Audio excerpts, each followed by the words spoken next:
The views and opinions expressed on this program do not reflect the company, owners, management, staff, clients, or partners.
It's Wednesday, the 5th day of March. Welcome to Bermuda's Daily Talk Show. It's the Daily Hour, brought to you by the BAC Group of Companies, Metaquas, Lindos, and People's Pharmacy. I'm Jamal Hartman, and Teo Dill will be with us in a bit to bring you the latest in the news break, brought to you by People's.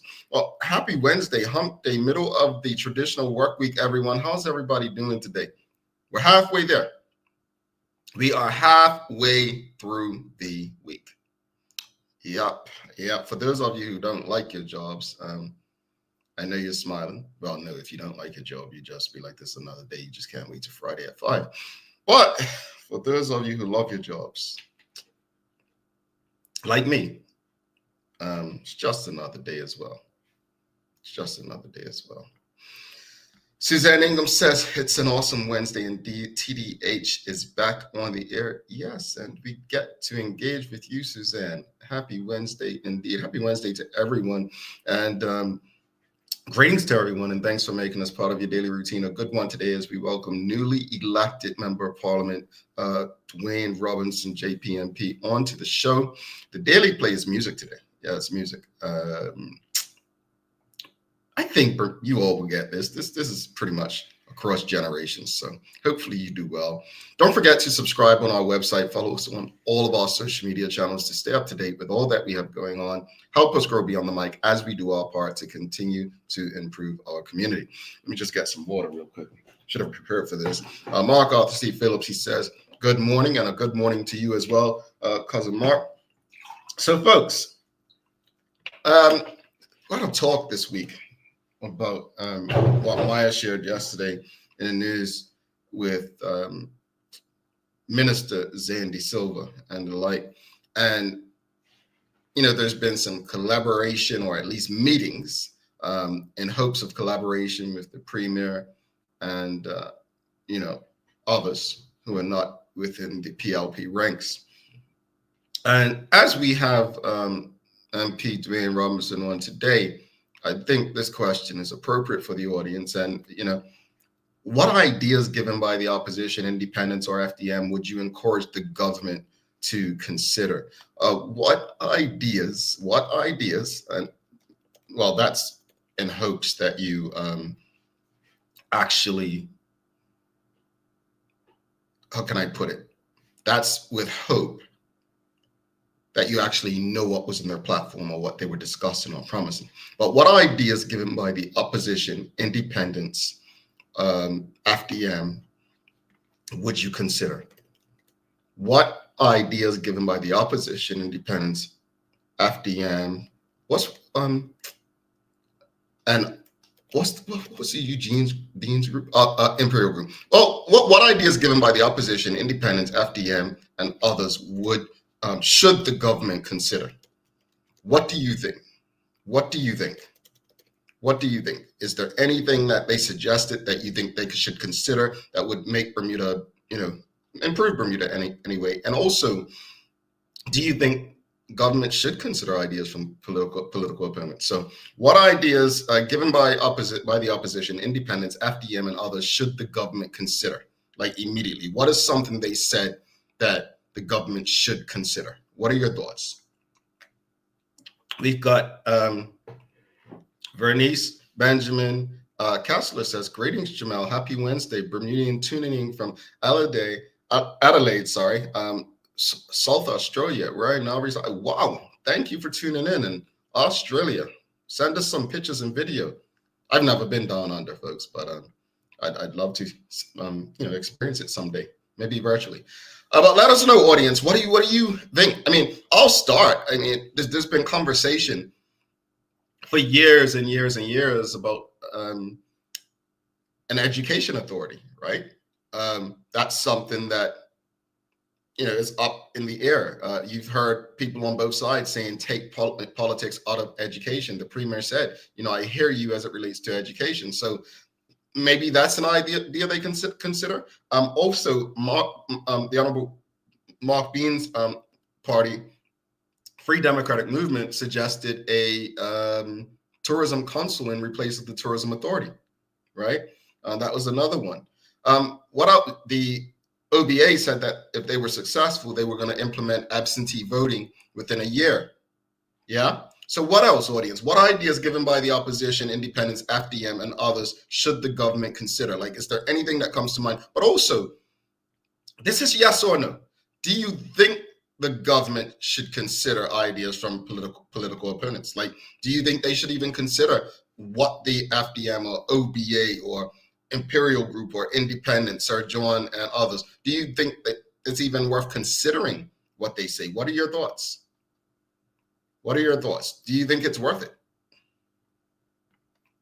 Let us know. Like, what are your thoughts? Do you think that the government should even be considering what they have to say? Or no, you have a platform, you were given a mandate apparently, so you go and do what you do. What do you think? Again, ideas. Did you read any of the policies or platforms of the opposition or even the government? Did you take time, or did you just make a decision regardless? All right. What ideas given by the opposition, independents, FDM, and others should the government consider? That's the question of the morning. And yes or no, this is a simple yes or no, audience. Do you think government should consider ideas from political opponents? Should they consider them? Yes or no? We have Sean DeShield says privatization of the BTA. I think that was an FDM idea, kind of. Yeah, I think they said turn it into a tourism council away from an authority. So, okay. I say two things: either fully privatize it or take it back under government. Because right now I don't know. It's not in a space where I think Bermudians are going to benefit greatly. I think it's in a political space still. But truth be told, it's not the politicians per se, like the minister. It's their appointments who were politicians, like the Kim Swans and the Wayne Keynes, which should have never been. All right. Do you think the government should consider ideas from political opponents? We've got WKD Lama says the government should take ideas from everyone. All right. This is a daily discussion, by the way, brought to you by our friends at Titan Express and Secure Trucking. So if you're just tuning in, the daily discussion question is, what ideas given by the opposition, independents, FDM, and others should the government consider? And also, do you think the government should consider ideas from political opponents? Just a yes or no. Well, Sean Smith says yes. Manuela Jones says yes. We've got Charles H. Jeffers II. He says, pausing the education reform with a view to including stakeholders, political parties, and independent candidates to come up with a way forward. I like that. Because that would be true collaboration. That would be putting, political plans aside and truly working with everyone. So I agree with you. Hadley and Swan says yes. She thinks government should consider ideas from political opponents.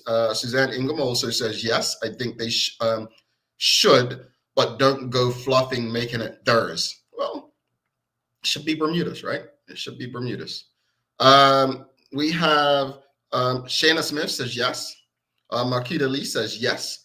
Shayna Smith says they've certainly proven they don't have all the answers. Well, that's correct. And And no one has all the, in fairness, no one has all the answers. I mean, look, even the greatest tennis player or golf player who played individual sports didn't do it themselves. They had coaches, they had teams around them, right? So I agree. I mean, this government has proven, like most governments, they can't do it alone. So what do they have to lose by working with the opposition or those who are not part of their government in their house, right?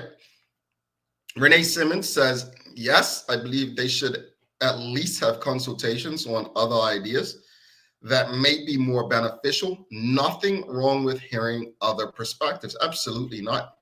Absolutely not. What else, audience? Anything else? I mean, what ideas have you heard from the opposition, independents, FDM, and others that you believe should be considered? I believe everyone was on the absentee ballots, right? Everyone was pretty much speaking about that. So education reform, privatization of the Bermuda Tourism Authority. There's a couple that came up. Absentee ballots. What else? Anything else come to mind? Manuela Jones says, the ideas brought by political opponents are hopefully ideas from their constituents, which should be considered. Indeed.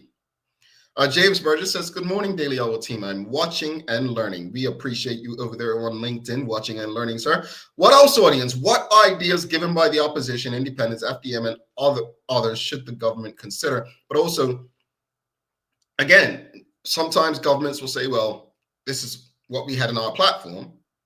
But someone just made a good point on Manuel Joran. It may be what you have in your platform, but let's say someone in the opposition is in a constituency where their constituents disagree with what you have in your platform, and they may have a better idea. Do we stick to our platform because it's governed by our constituents and our delegates or in our party, instead of saying, well, you know what, this is what the constituents want?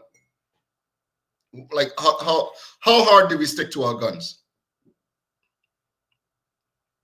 How consistent, how strong do we stand on our platforms? Do our platforms supersede collaboration and what's in the best interest of Bermuda? What are your thoughts? What are your thoughts? Again, what ideas given by the opposition? You all didn't read the platform. You weren't reading. You already had your minds made up. You already had your minds made up when the election came. You said, nope, I am not reading anything. I already know where my tick or X or whatever you put in that box goes. The idea, Kiervan ABDA says, the idea of the use of alternative holistic healing practices to address the health of Bermudians. Okay. Yeah. Charles H. Jeffs II, he says, look at true electoral reform, with absentee ballots being one aspect of true reform. Other aspects will, be early voting, fixed term elections. Okay. Okay, Brother Charles, I can appreciate that. What else, audience? Is there anything else? Anything else that comes to mind that the OBA suggested, that the FDM suggested, that independents suggested? Anything come to mind that really says, you know what? We need to touch on this or do this. And you think the government should fall in line? Let us know. This is a daily discussion brought to you by Titan as well as Secure Trucking. We're going to take show some love to them. Then we'll bring Teo Dill in for the news break a bit early, and so we can have an extended conversation with our guest today. And if you haven't already, make sure you, whether you're on Facebook, LinkedIn, YouTube, X, or Instagram, make sure you give us a like, love, follow, share. I think Dwayne Robinson's the first MP since the election to appear on the show, so looking forward to having him. But otherwise, yeah, this was your daily discussion brought to you by our friends at Titan and Secure. The daily discussion is brought to you by Titan Express and Secure. Visit TitanEXBDA.com, your leading tour and transport provider specializing in Black History tours throughout the island. And SecureBDA.com for all your property management, waste management, residential, and commercial trucking needs. Professional, punctual, and reliable service is our commitment to you. All righty. Well, real quickly before we bring Teo in, Paulie Rich says nothing comes to mind in terms of what the opposition, FDM, or independents said that the government should consider. So nothing comes to mind. Fair enough. And then we have Charles H. Jeffers II. He says constituency councils is another idea that I heard and liked. What would constituency councils like? Would those be across the board? Because having been in political spaces, I'm not sure how constituency councils would work, but I think I like the idea on the surface of what it could be, if that makes sense. That makes sense? Yeah. All righty, let's bring Teo Dillon for Daily Hour News Break, folks. And after that, we have Dwayne Robertson, the first MP to come on the show since the February 2025 election. One more comment before we bring Teo in. We've got here Renee BDA saying, the parents and teachers have the power to decide what is taught in the education system. The education system is flawed.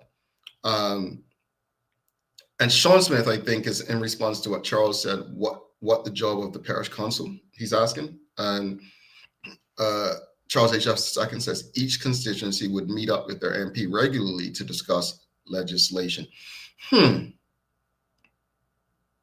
That seems like it would give the MP a leg up on someone opposing him next time. Just trying to figure out how that would work. All right, let's bring Teo in for Daily Hour News Break. And then we will, after that, have Dwayne Robertson from the One Bermuda Alliance on for a discussion.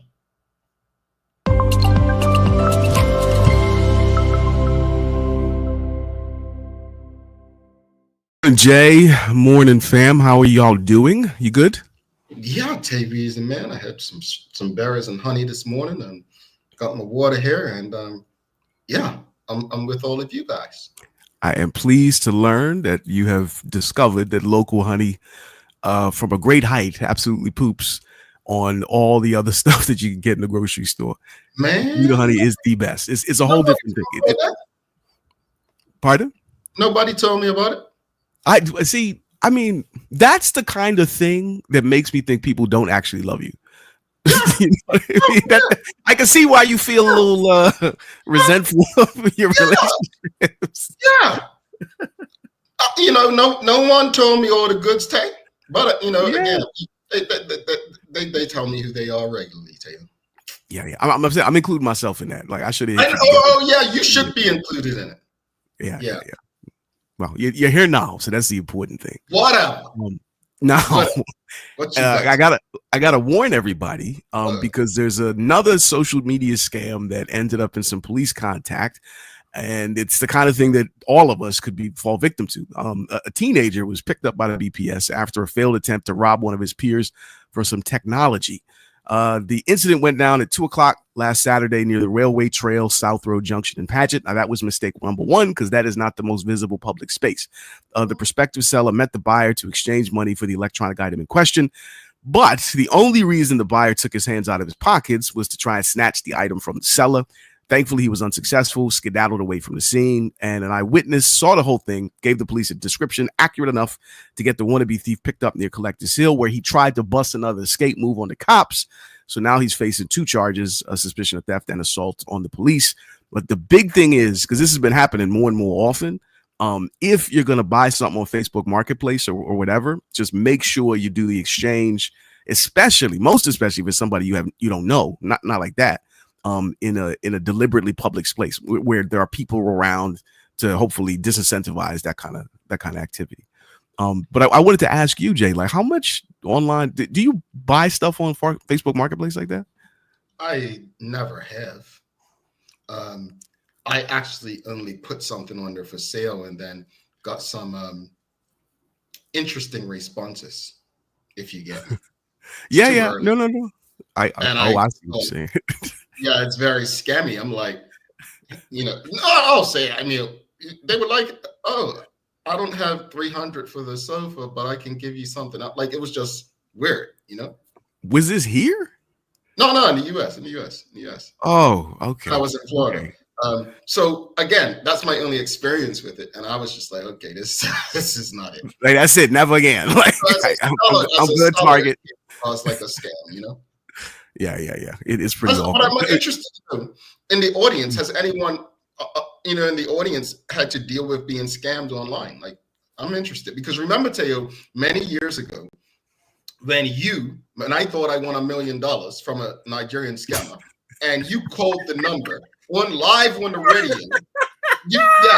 Folks, that went on in history as one of the biggest moments in history of the radio. If you remember, Teo called this scammer, and they were literally going back and forth on the radio live for like an hour. Yeah, Teo made people late for work. I'm sure a few people lost their jobs that day, but that was my only real, because email back then, right? I thought I was in the money. I thought I was winning millions. And Tay killed my dreams. But let's call him, Jake. And I can just ask for our bank information. All this stuff. Yeah. Yo, because the best part is why I said I don't believe you're at a bank. I think you're at your house with your roommates. Put a woman on the phone. Yes. Because there's going to be a woman that works in the bank if you're at a bank. And he just went away for about 10 seconds, came back, and was like, hello. I am woman. I couldn't have planned that better. Like, I was, oh my Lord. I thought about that in years. Thank you, bro. Yeah. Audience, I don't know if you remember that, but yeah. If you do, if somebody's got the clip anyway, because I don't have it. But speaking of scams, there's a new one that's starting to bubble in Halifax. It's a place a lot of Bermudians spend a lot of time, and it's the kind of thing that could migrate here pretty soon. And here is how this new scam works. Please pay attention because you could save yourself a lot of money. It starts with a phone call from a fake bank investigator claiming the victim's bank account was compromised. The scammers convinced the victim to send an Interac e-transfer to their personal cell number to protect their funds while they wait for the bank to issue a new debit card. The suspect provides the security question and answer for the e-transfer, then asks the victim to send them a code. The last part of the e-transfer URL provides that code to the suspects. Criminals are able to, retrieve that e-transfer because they have the question and password for the e-transfer along with the full URL, and they deposit the funds into the fraudulent bank account. I'm not an expert, so I'm not here to tell people what to do because I don't want that liability. But one of the things that I've learned in my life, because I've been scammed. I've been on just last year. I had to get 3 new cars because I had a couple of slow moments. But in saying that, if someone calls me saying they're from my bank, I immediately would hang up, act like someone on my phone, and then I would call my bank, right? Because your bank is not going to ask you certain questions, right? They're not going to ask you, what's your bank account number, and you're going to have to send this money to keep your account. So hang up is what I do, and I call them. I'll be like, okay, let me hang up and call back, and no one's tried to reach you, then it's a scam. Yeah, that is the advice given by law enforcement officials. Oh, really? Like if it sounds or feels funky at all, just get out the conversation. Just there's no value. Like, you're not going to catch them. Yeah, and it's not like you're on the radio trying to embarrass them in front of other people. Like, just move on. You know what? I think we have some ashamed people in the audience because a lot of people tuned in, and you're telling me not one of them's been scammed before. I asked, has anyone been scammed? They don't want to. I told you all, your boy got last year about 3 times. It's a thing. Yeah, it's cool. Like, I don't know if I told you, I got jammed up years ago while trying to buy some records on this shady Japanese website. And fast forward like a couple of weeks, tried to go. Actually, I was with a girl. I'm trying to buy something. The card got declined. Called the bank, and somebody in South America had bought a boat using my money. And yeah, so we've all been hit with these kind of things at one point or another. Folks, boats ain't cheap, so we. Oh no! I'm not saying a yacht. I'm talking like when them punch you gotta attach a motor to. Like, it was not, and this was in like Colombia. So it was rolling in the dough. Don't let him. Oh God! That's what I took from the story. Well, we got Karen Simmons said she's been scammed trying to buy Christmas PJs for her family. Yeah. Well, that's just gross. That's horrible. Sean Smith says, no, but my neighbor did last week. So neighbor got scammed. So, hey, look, you know what they say when things start to happen to one close to you, might make it next door. Charles H. Jefferson II says, just you, Jamal. The rest of us watch TDH. We're too smart to get got. Oh, wow. He's slick, isn't he? Yeah. I see what it's sharp, isn't he? That brother's hard, boy. I'm impressed. I like that. Smooth. Yeah. In other news, a former nurse is now officially locked in as the head manager for Bermuda's Ministry of Health. Keachia Tuckett has been confirmed as the new PS of the health ministry after nearly 2 decades of public service and a career that began as a staff nurse at KEMH. And she most recently worked as the director of the health insurance department and was responsible for a bunch of different things, including protecting the community from public health threats. Now, speaking of public health threats, one of the potential genuine catastrophes that is at least possible as far as heading our way is a measles outbreak. As you recall, late last year, the ministry confirmed 2 people had measles in Bermuda. And just yesterday, that measles outbreak in Texas has grown beyond 150 people. Now, 2 cases might not seem like much, but the fact that they were here in the first place is significant since measles haven't been on island for a generation. Now, this is all particularly concerning since local vaccination rates for children, especially the folks who are most likely to catch and spread the disease, currently sit at less than 40%. Now, here's the kicker. That 40% vaccination uptick for children in Bermuda is less than half the rate of the county in Texas that's experiencing the measles outbreak right now.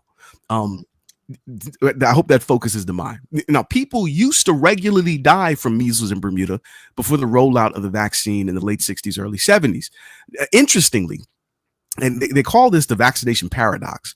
The extraordinary success of the vaccine is largely why there's so much skepticism about its abilities to prevent disease and potential dangers now. Like, it works so well that we no longer think. The fact that we can be hesitant about them is a direct result of how well they work. That sounds a bit kind of paradoxical, but the fact that these vaccines work so well at preventing diseases, so they've disappeared, means that parents can forget why they're vaccinating their kids. If you go back to our grandparents' time and when polio vaccines first came in, parents were lining up around the block to get their kids protected because they knew what was at stake. I think COVID changed a lot of things in terms of vaccinations. I mean, I could be wrong, but I think, don't let Sophia Kennedy read this, but I think we are in a different space as how people look at them, right? Like, people just think they're evil. And I don't think people know the history, like what you just shared, like how people were rushing to get polio at one point and how, it became a normal practice. But I think what happened with COVID left people with a lot of reservations, right? Yeah. And like, I can understand that up to a point, but like the fundamental difficulty I have with like a hard, deep, unambiguous anti-vaccine position is, number one, the new human health services secretary in the U.S., one of the most famous anti-vaxxers on the planet, is now calling people, yo, go get that MMR shot, like, right away. I know what I've been telling you for 25 years, but now that I'm really in charge, to get vaccinated ASAP, it's necessary. The fact that he switched up should let you know that it's at least worth considering. Exactly. RFK is setting up public statements. People, especially them people in Texas, get vaccinated against the measles now. Wow. Like, I'm not making this up. Google it. It's true. Then number 2, and this is the bigger thing, I think. I kind of envy this. People having the confidence in their own judgment and lack of expertise versus folks who've spent their entire lives and the accumulation of thousands of man hours of research and expertise going into discovering, like, these things work. This is how they work. This is what they can do. And looking at all of that human excellence and achievement and saying, nah, I think I know better. I think I know better. I'm like, I don't know where you get that level of confidence from. Like, it's bizarre to me. Like, and we tend not to apply it to any other space. You know what I'm saying? Like if your mechanic says get a new carburetor, you're like, I don't know about that. I think I'm gonna wax it in cocoa butter. That's gonna sort it out. Yeah. Like, we don't do that because we just trust the mechanics know more than we do. Yeah, like we trust the pilot, right? Right. The pilot, we don't know, like, but all of a sudden we, get some aggressive people telling us something and we all just ride with stuff. We don't question it. We don't, I think everyone's so intent on being deep and intellectual. I hate the term woke, but I think so many people are intent on coming across in a certain way that it almost feels like they've accomplished something by questioning something out loud, right? Right. Regardless of what the information they have. Yeah. Like skepticism is, I think, an essential human characteristic, but arbitrary, inflexible skepticism is just bizarre, I think. Now, as far as the weather's concerned, today, thank goodness, Jay, you missed this, and I'm happy for you. Today should be much warmer than last night. Like the air temps were down in the mid 50s again. Everybody was wearing socks. I don't care who you are. And today the air temp range should be in it was in the mid 50s. It should be in the mid 60s now. And this, along with northerly high pressure, means that today's weather should be pretty clear and settled, not complicated. But a cold front should show up tomorrow evening, dumping a bunch of rain and strong wind on us. That's forecast to run through the first half of Friday at least. So keep your umbrella and rain jacket nearby by tomorrow afternoon at least. All righty. Thank you, Tay. Well, today, Teo, is what's it called? It's called Learn What Your Name Means Day. Now, Tay, you have a very unique name as it relates to Bermuda. Does your name have a certain meaning? Like, audience, does your name have a meaning? Any meaning behind your name? Like, learn what it's what I said. It's Learn What Your Name Means Day. Well, what does your name mean, Jay? I don't know. Well, no, I was told that it means smooth. But my name didn't come from anything outside of my older sister. She's named Jamaica. So when I asked my mom, she's like, "Oh, well, you weren't Junior," even though I have two of my dad's middle names, and so just took Jamel from Jamaica. That's how my name came. So, no, are you Googling to see what your name means? No, I'm Googling to see what yours name means. You know what? It's an Arabic boy's name that means handsome or beautiful. So. It's a swing and a miss is all I'm gonna say. What a hater! What's your name means, everybody? So what's yours mean? I think gift from God, but like so many names mean that because that's how so many parents feel when they have their child until they become adults. Sorry. I swear. 14s. Well, let's go to the audience. Let's see what everyone's got. We've got Media Maya says, I know my middle name means to be reborn, renewed. But what's your middle name? Why she's not sharing that with us? Or maybe she don't like it. Oh, well, it's probably Charles or something. You see what I did there? Get him back. Suzanne equals Lily Pure. All right. We got Lily Pure. We've got Earl B. Rock Bazin says, my name means noble man. So he's noble. We've got Renee Simmons says, my name means reborn, a new birth. Okay, what's all this reborn? Farrah Palacio says, new baby, reborn. Okay. We've got Great House. Okay, that's a powerful name, right? Yeah, Charles like means free man, says Charles himself. Free man. We've got Manuela says, God with us. Shawnette says, God's grace. And Farrah Palacio says, my middle name is a reference to a massacre that was a Cuban, I believe, uprising. And Nicole says her name means victory. Okay. Tay, you found out what your name means? Yeah, and I'm slightly annoyed about it, to be honest with you. This is not what I recall.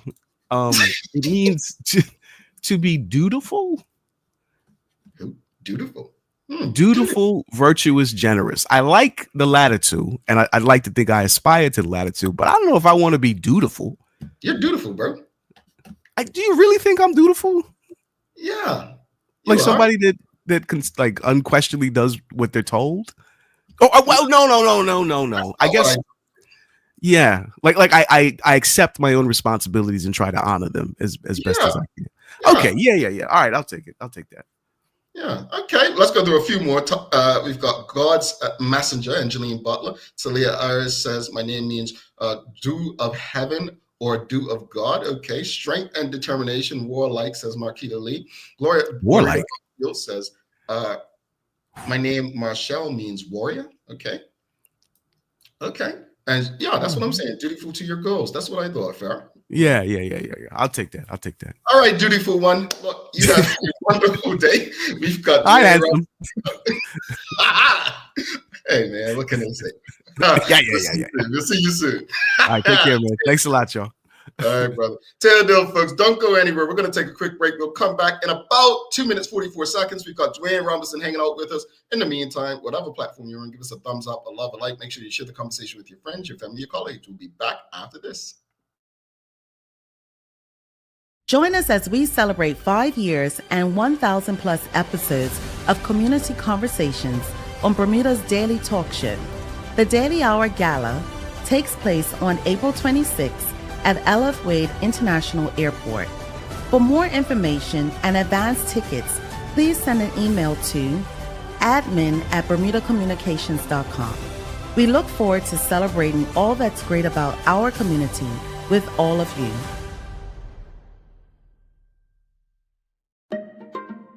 People's ACW, located at King Edward VII Memorial Hospital, carries over-the-counter medicines, toys, cards, and even toiletries. Our knowledgeable staff are there whether you're at emergency, visiting family, or a member of BHB staff, to show you our best even when you're feeling your worst. People's ACW, we're here for you.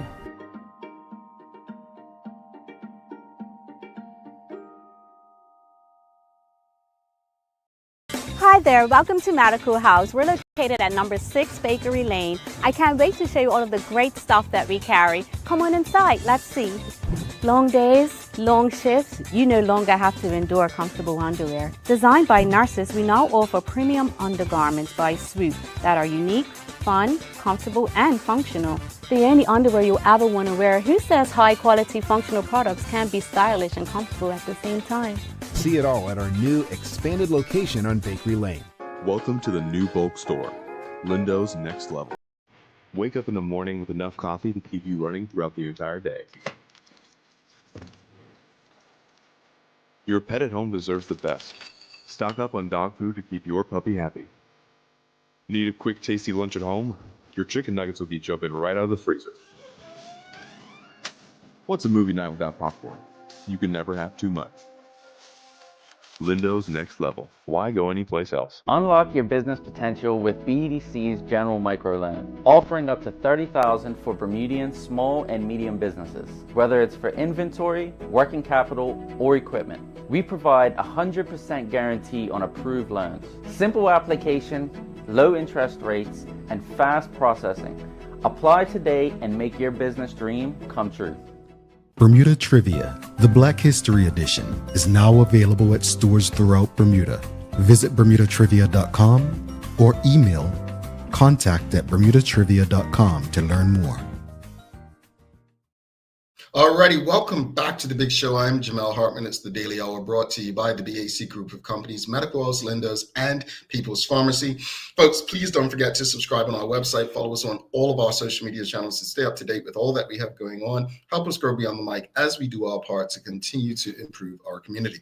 All right, look, we've got a birthday. We've got Charles H. Jefferson II says, happy 55th birthday to Auntie Karen. Happy birthday to Auntie Karen. Let's give her a little, yeah. Happy birthday to you, Karen Simmons. Wishing you many, many more. Audience, make sure you give her some birthday love out there. She has been a day oneer. So wishing her a very, very happy, peaceful, and loving day, surrounded by all that she wants and needs in her life. So big up to Auntie Karen Simmons on her birthday. All right, without further ado, let's bring in our guest for the day. The first politician to appear on the show since the 2025 general election. Let's give a warm TDH welcome to newly elected MP, Dwayne Robinson. Oop, that's not it. Sorry. You know, Bermudians love to hump. Good morning, sir. How are you? Good morning. I'm good. How are you? I'm okay. That was folks honking at you saying, yeah, my way. Come on. Let's get this started. You know, it's always polite in Bermuda, but you too. Yeah. Good morning, good afternoon. if you've lived in New York, when they're honking, they're trying to run you over. You're crossing the street, they're honking, but they're still coming at you. So it's like, I'm letting you know I'm hitting you, not to get out of the way. It's not a warning. So, look, man, thanks for doing this. Thank you for making time for us. And congratulations on achieving, what you did and, getting elected. Because I know that you had spent years upon years canvassing in that area. You had previously served in the Senate on 2 occasions, if I'm not mistaken. And then you had run in constituency 30 previous, not 30, in 20. Yeah, in C28. 28 against Dennis. Was it Dennis Lister the third? Yeah. Yes, correct. So this, this was different for you. So again, congratulations. But let's jump right into it. So heading into the election, how were you feeling about your chances as an individual? Because you were up against one of the PLP's better candidates, right? How were you feeling as an individual, but also of the chances of your party? To be honest, I was preparing myself for a close victory, only because I knew that I had the advantage being in the community and in the constituency for a longer period of time. So I had confidence that, based on those connections, that I would be coming out victorious in the election. However, it was the margin that really surprised me. I didn't expect it to be more than 20 votes plus of a swing.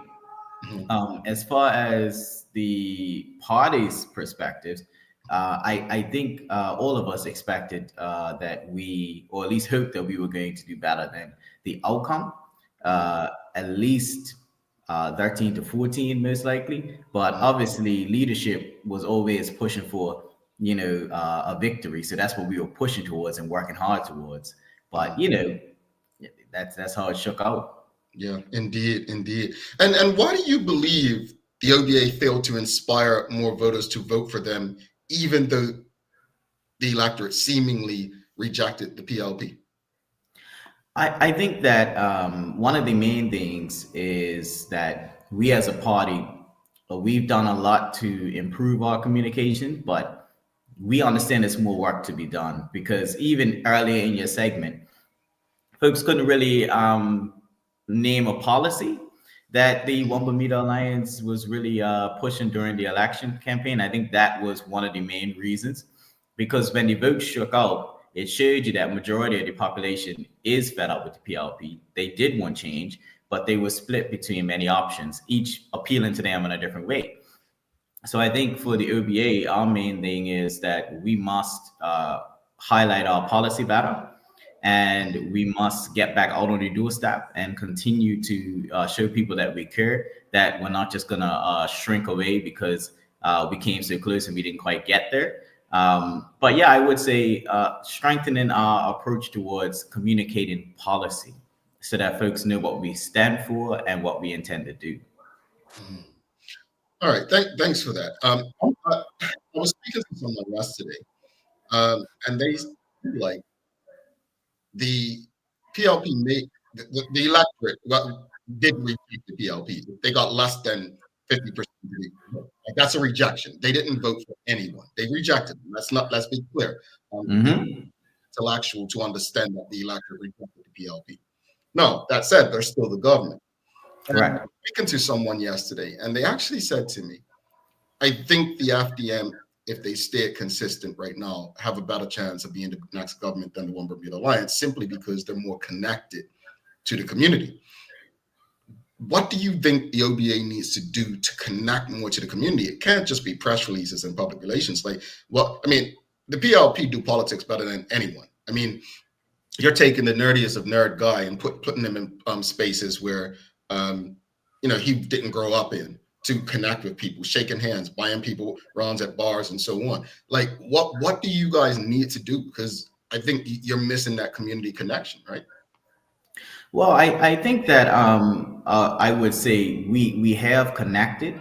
I think that we need to connect more when it comes to constituency level, right? And I think that's why it was so imperative on leadership to get 36 candidates, because of course, if you don't have a person that's out on the doorstep massaging in your message, dealing with constituents on that level, then it's like the party image doesn't exist, because a lot of Bermudians are unable to focus on the national picture because they're busy working 2-3 jobs or raising children or doing whatever they need to do to survive, and to continue to look after their loved ones, that they're not necessarily tuned in as they would like to the national campaign.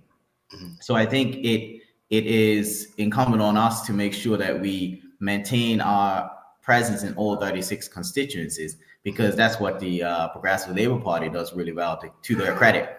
But what I will say, though, is the electorate, when given those choices, OBA was still the runner-up, despite having 27 independents, and I think it was 10 FDM candidates. None of them were able to get elected. So it does show you that connectivity is relative when it comes to folks believing whether you can govern. So I think that a strong party needs to balance the two, right?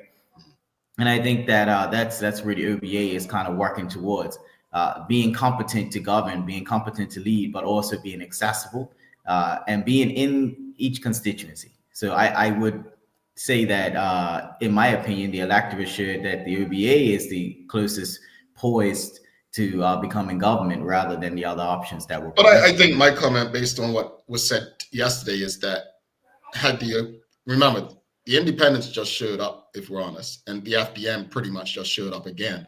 If they were to stay consistent, they could cause trouble, and because they seem, some of them more connected. But don't want to get stuck on that, because definitely have to move on, because the election's done, it's dusted. It's now time to govern.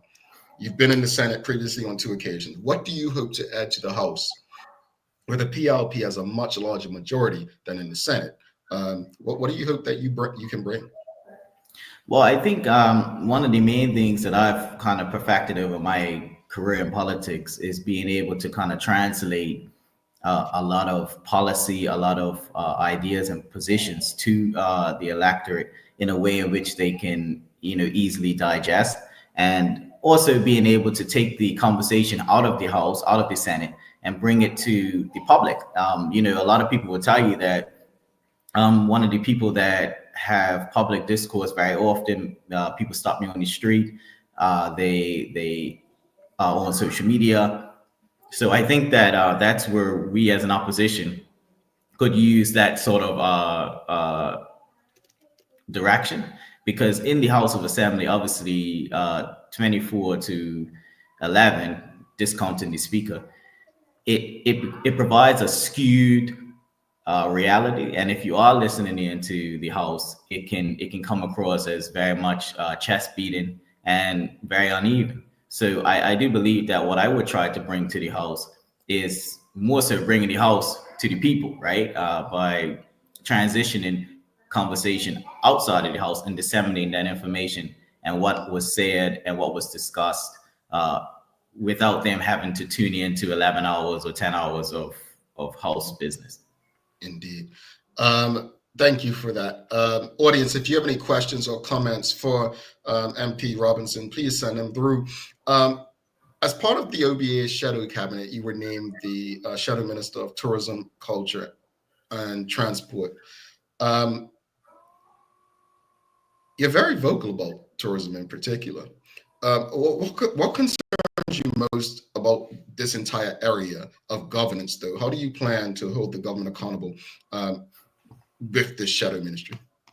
Well, so the first thing I've gotten to work on is reaching out to stakeholders and people who are concerned in the industry, who work in the industry. Obviously, my background was tourism and retail before transitioning to my current job and career. So it's still very near and dear to me. So I definitely intend to work with stakeholders, work with folks who are within the industry to really formulate arguments and statements that benefit and improve our industry, right? And I think that right now, what we're witnessing is a lot of uncertainty, a lot of doubt in the direction of tourism. So that's why my first statement was kind of like not a warning shot, but it was kind of a way to enter the stage of saying, listen, this is something that I keep hearing often, that people want to see a cohesive direction. They're not confident in what direction is happening now. and aren't even sure on exactly what's happening. I did see that the BTA released an in-depth video that I think is very helpful to folks who are asking these questions. However, more needs to be done on a consistent basis so that the populace feels confident in the direction of tourism, and also that it will be a place for them to get a career and be able to afford to live in Bermuda working in tourism, because Bermudians are picking their careers right now based off of affordability, cost of living. They're not necessarily picking them based off of passions and all that. Like most people say, I'm working a job that, allows me to live a certain standard of life, not necessarily that I enjoy it. So we have to work on making tourism an attractive proposal to Bermudians. Well, that being said, the Bermuda Tourism Authority has been in the spotlight for a number of years, not for a lot of good things. Recently, the chairman resigned, and there have been numerous articles speaking to the workplace culture. What would you like to see happen with the BTA in particular? Well, I think one of the things that makes this tricky, right, is that we originally, the One Bermuda Alliance kind of created the BTA in a manner in which it was meant to move towards being a independent, kind of autonomous, self-funded vehicle, right? And what we've seen is with the tinkering of the Progressive Labour Party's successive ministers, you've seen that government oversight creep in into the BTA, especially in the latest amendment where certain things needed to be run through the minister to be done. And then you have added another layer by placing MPs on the board and by making a government MP the chairman of the board, former chairman now. And so you have this kind of push and pull of, is it independent, is it not? Because government also controls their purse.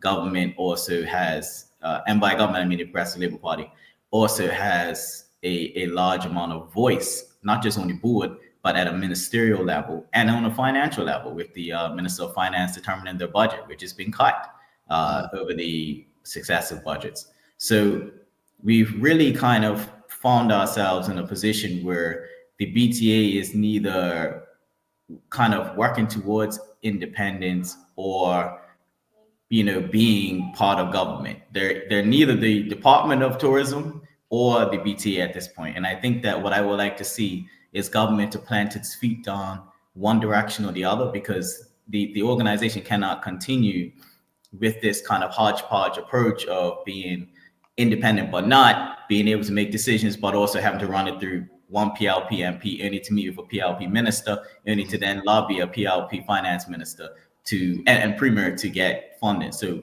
we have to figure out whether or not they're going to fold them back into the Ministry of Tourism with all of these encroaching government oversight, or is government going to commit to really supporting the BTA and becoming a self-funded and an independent organization? Well, that said, I mean, much has been said about collaboration by the government with the opposition.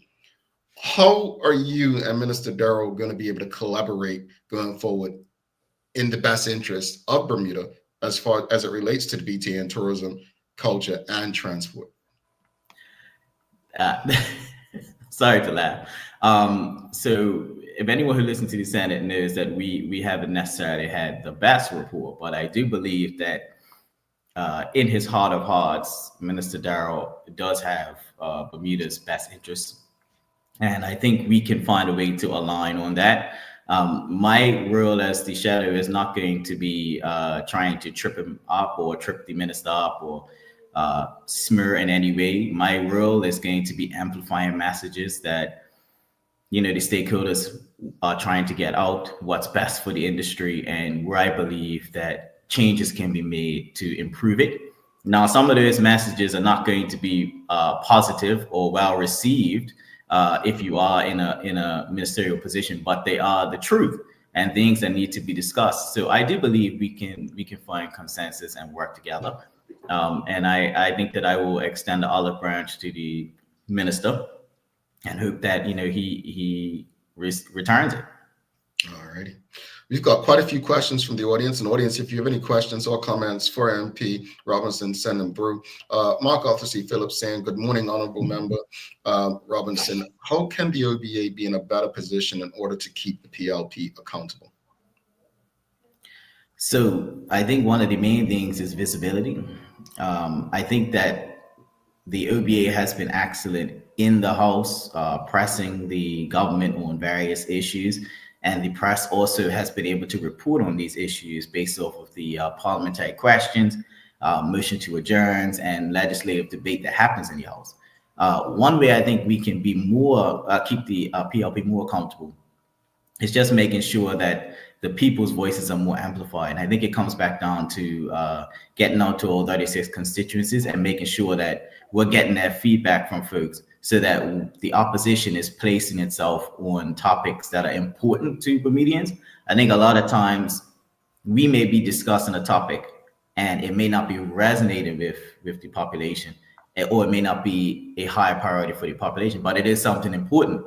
You know, like we go on a lot about fiscal responsibility, which is super important to the future of Bermuda. We talk about a balanced budget, but I think that even though those things are very important and it's our role to pressure the PLP on, I think we also need to make sure that we're talking about things that the grassroots find to be a priority.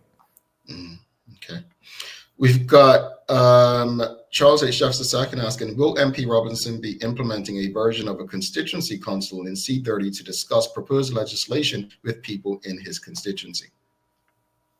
Yeah, absolutely. Not so much a council. I don't think I called it that, but I use the term branch.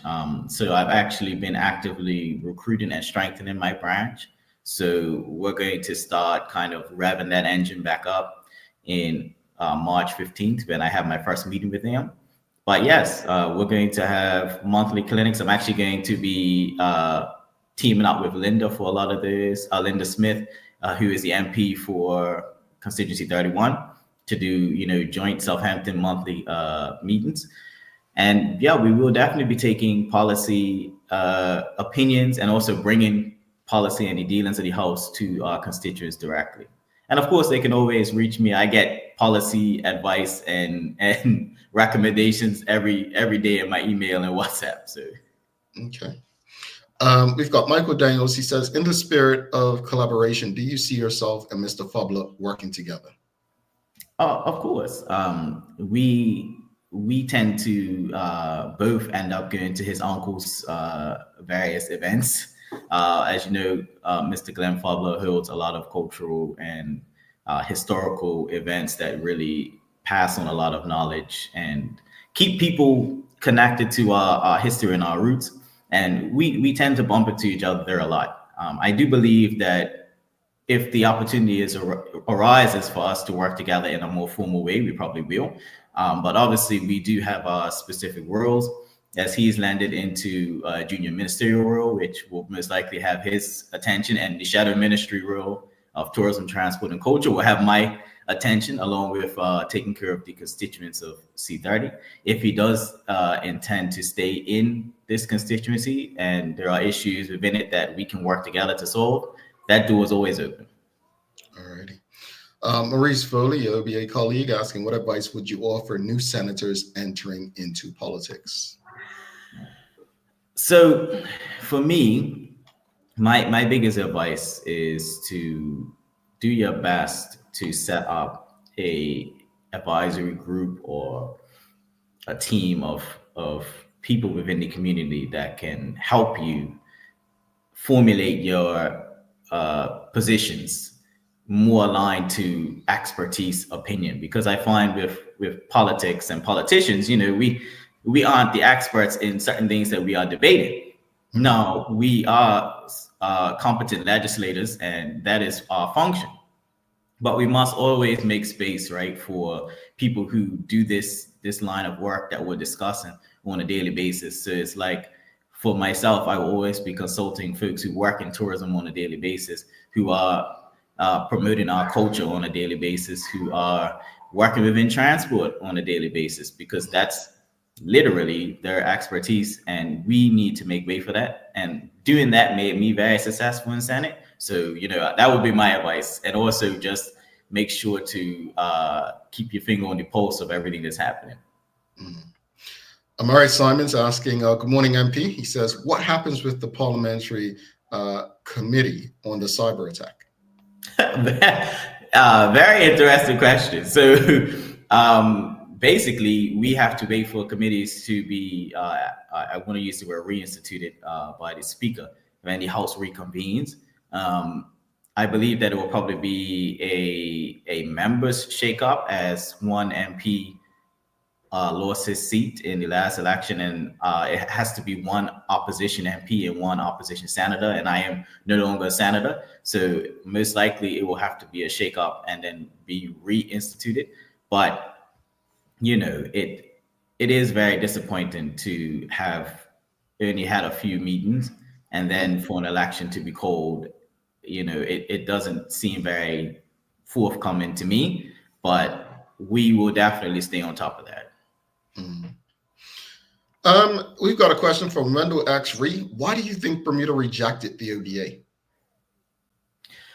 Well, I wouldn't say Bermuda as a whole, but I do believe that, you know, there is historical context that you cannot deny. You cannot move away from the fact that race plays a huge factor in politics, and the OBA has to convince the public that we stand for all Bermudians, and that is something that we're actively working towards. But I think that is going to be our hardest hurdle to jump, is to speak to people 2, 3, 4, 5 times on the doorstep to really show them that we have their back. I would say one glimmer of hope is, you know, the constituencies that we took back that were marginal. A lot of folks say, well, the strong OBA, but you know, C25 is marginal. C7 is become marginal. My seat has become marginal. It's going both ways, and folks worked hard in those seats and were able to, you know, bring them home. And I think that people are looking for constituents and MPs that are accessible, that show up for them, that they can pick up the phone and call or email. And I think that that's what we have to work towards in all 36 if we're going to earn the trust back of Bermudians. You got to do it through genuine connection. Indeed. Just a comment from Charles H. Jefferson II. He said, a self-funded tourism authority is unrealistic, in my opinion. However, funding based on metrics is achievable and should be the goal. Any thoughts on that? I think, you know, as I said, I always acquiesce to, in my opinion, expertise there. And Mr. Jeffers is one of the folks that, you know, he knows exactly what the BTA needs. I only mention self-funding because that is something that they're stated to be moving towards is as more funding for themselves. But absolutely, I think funding metrics are the best bet. If I was to recommend a path forward, that would be the right one, which is to just set metrics and goals of what we wish to achieve as an island in tourism. And when those metrics are reached, you know, have the funding be based on that. The One Bermuda Alliance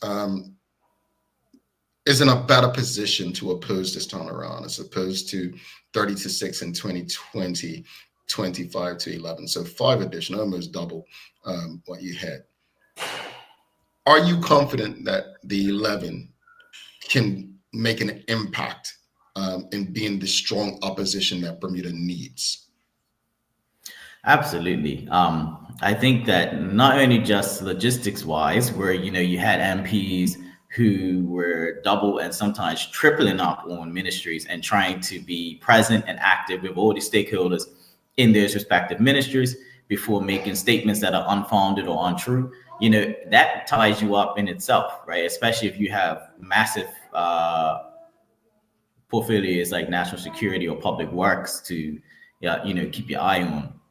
So I think that with 11 people who are in there, 11 MPs, who basically makes it almost 1-to-1 with a few of us doubling up, it's not only going to allow for a much more improved scrutiny, but also much more connection to the stakeholders within those groups, because the shadow will now have time to allocate meetings directly to 1 or 2 ministries and people that are within those ministries, rather than trying to split him or herself, amongst 3 or 2 or even sometimes 4 for some folks if somebody is sick or out of the house for some reason. So I think we will be more effective. And also, I think that by getting the Senate team, who I felt was quite strong in the Senate, into a higher rung of profile and allowing them to speak directly to the government, MPs and cabinet will also lead to a stronger voice and more support for the MPs who were in there previously. All right. Charles H. Jefferson II, he says, with the election over, how do you plan to manage your family, work, parliamentary, and constituency responsibilities? It seems daunting for someone so young, although youth might be a benefit.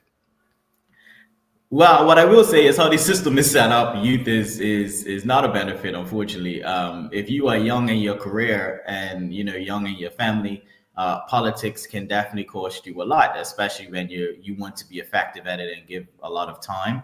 I would say that I am envious of some of my colleagues who are retired and children are grown who can canvass, throughout the day or set their whole schedule around doing this. But what I will say is that we have a lot of sharp young people coming up, and what I hope to do is kind of show that young leaders can be taken seriously. But I want to make sure that folks know that it is a daunting task when you are trying to not only grow in your private sector career to make sure that you can continue to provide for your family, but also want to be present in your child's young years. So for me, I have a very kind of tight schedule where, constituents can call me and reach out to me anytime, but I do definitely set time periods aside to spend with my son, to spend with my wife, to catch up with my mother and my little brother. So, obviously it is a constant juggling match, but what I will also say is that your support system, your family plays a huge role in making that easier, because instead of hassling me, they really step up to not only assist me, but also make themselves available around, constituency things and other responsibilities that I may have. So, they've been an excellent team for me, and I'm very blessed in that regard. All righty. Before you head out, one last question. What would you say to, you saw the results of the election, right?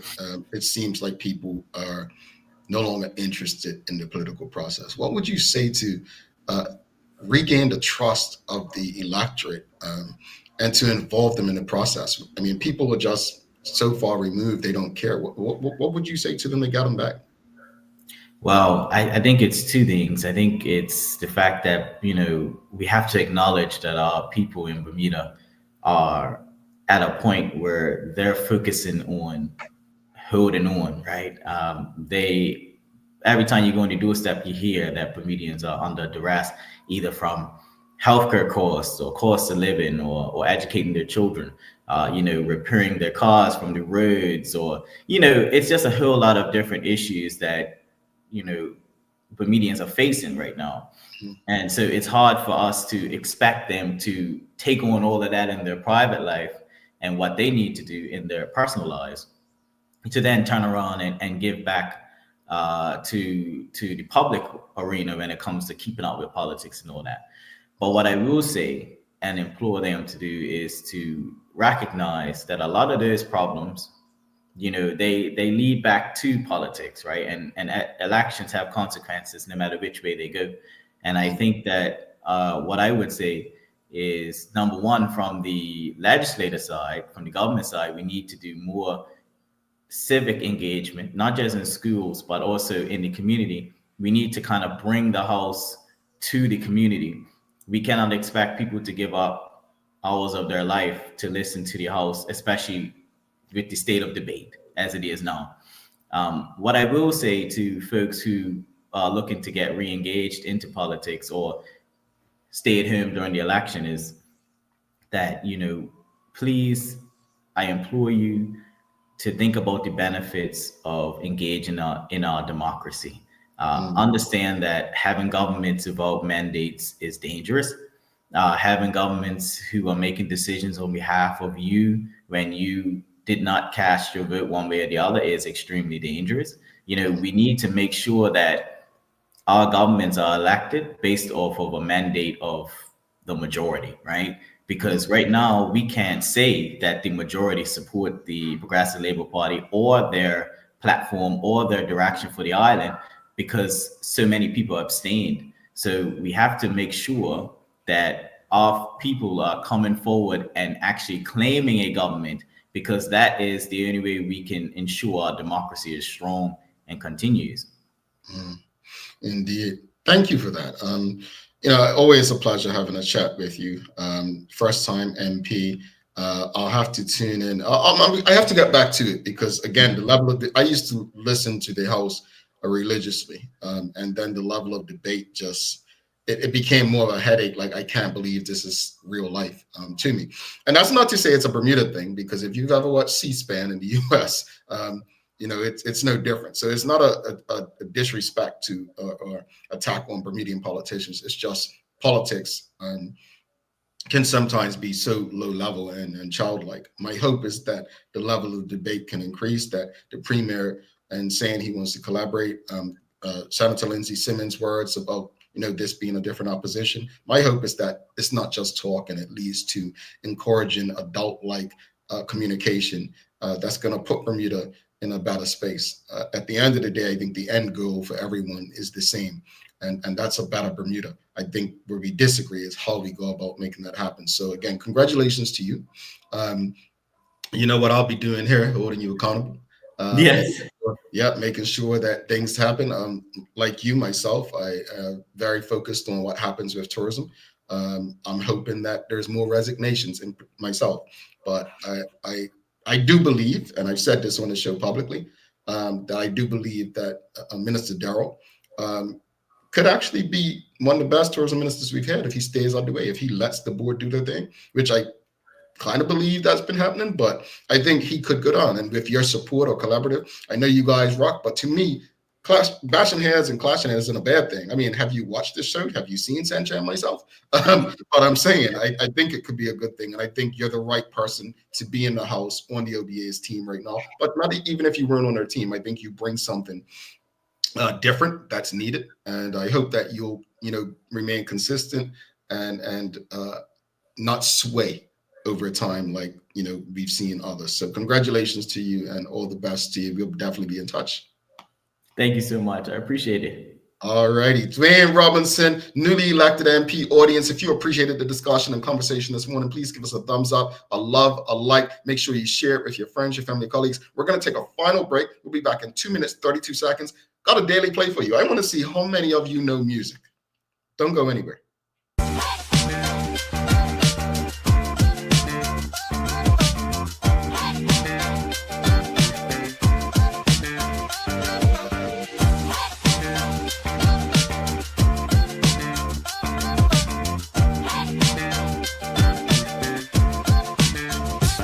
Looking for the best care for your pets? Nova's Ark Feed and Supply has everything you need, from top quality foods to toys and supplies. We've got it all. Join our frequent buyer program and earn rewards every time you shop. Plus, we've been awarded the Clever Customer Initiative program for helping you save more. And don't forget, we open an hour early on Saturdays so you can get a head start on your pet care. Visit us today or shop online for easy pickup or delivery. Your pets will thank you. Join us as we celebrate 5 years and 1,000 plus episodes of community conversations on Bermuda's daily talk show. The Daily Hour Gala takes place on April 26th at LF Wade International Airport. For more information and advance tickets, please send an email to admin@bermudacommunications.com. We look forward to celebrating all that's great about our community with all of you. Right. Who was the first woman to become not just the first female opposition leader in Bermuda, but throughout the entire British Commonwealth? Dame Lewis Brown Evans. Hey, buddy. Hun, who was the first woman to serve as opposition leader, not just in Bermuda, but throughout the entire British Commonwealth? Dame Lewis Brown Evans. Mason, what did you say? Dame Lewis Brown Evans. Dame Lewis Brown Evans? Where do you find that? Only thing Bermuda trivia. Only thing Bermuda trivia. Oh, honey, I'm so proud of you. Good job. It's true. Children are a reflection of their environment. Bermuda's favorite trivia game. Fun with a purpose. To educate, to entertain, to inform, to inspire, to learn, and to enjoy. Bermuda Trivia. All volumes now available at various stores throughout Bermuda. Visit BermudaTrivia.com to learn more and follow Bermuda Trivia on your favorite social media platforms.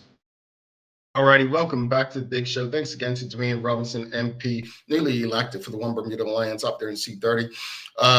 Thanks again to the BAC group of companies, Medicals, Lindos, and People's Pharmacy for ensuring that we can do this with you on a daily basis. Folks, again, if you haven't already, make sure you give us a like, love, follow, share the conversation with your friends, your family, your colleagues. It is time for the Daily Play, brought to you by Bermuda Trivia, now available at stores throughout Bermuda. Follow Bermuda Trivia on Facebook, Instagram, X, and TikTok to find out why it's Bermuda's favorite trivia game. All right, it's music today. All right, here we go. Who's going to get it first? What British singing group's debut song titled Wannabe reached #1 in over 30 countries?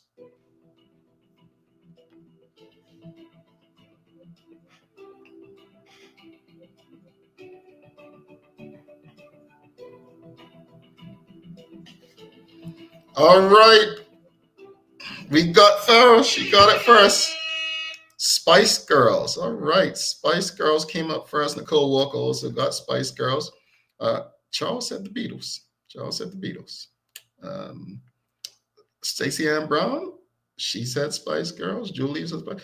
I knew nothing about the Spice. The only thing I knew about the Spice Girls was that David Beckham's wife was a Spice Girl. So I didn't know any of their music, anything. So shame on me, right? Shame on me. But the answer is Spice Girls, Charles. It's Spice Girls. All right, let's wrap it up. Final thoughts. Conversation this morning. What I learned this morning is something that Dwayne Robinson echoed when he came on.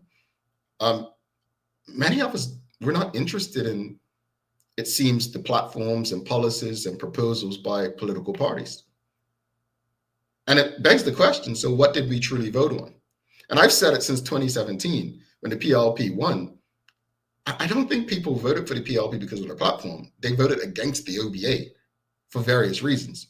I think if you look at this most recent election, I don't think people stayed away because of platforms. They stayed away because they're just disinterested. They no longer enjoy the process, right? So very interesting regarding the conversation this morning. As far as our guest, Dwayne Robinson, look, I'm encouraged. He's young. He's got energy. I think that he and Owen Darrell, Minister of Tourism, Culture, and Sport, will be a great tandem in terms of making sure that tourism specifically is in a better space 5 years from now. I never listened to the Senate to hear them. Again, I gave up that drug about 7 years ago about listening to the House and Senate. Free and mental, you just can't take it. But I'm hopeful that they can work together and collaborate, because I think in their own right, they both are younger, much younger than their colleagues. And I think they can add value by, coming up with ideas and allowing the professionals, the experts, to do what they do. So I'm encouraged by it. And I do wish him the best. I think that he, we need to hold him accountable. And I think he is up for the challenge. All right. Some daily inspiration for you folks. Let's leave you with this.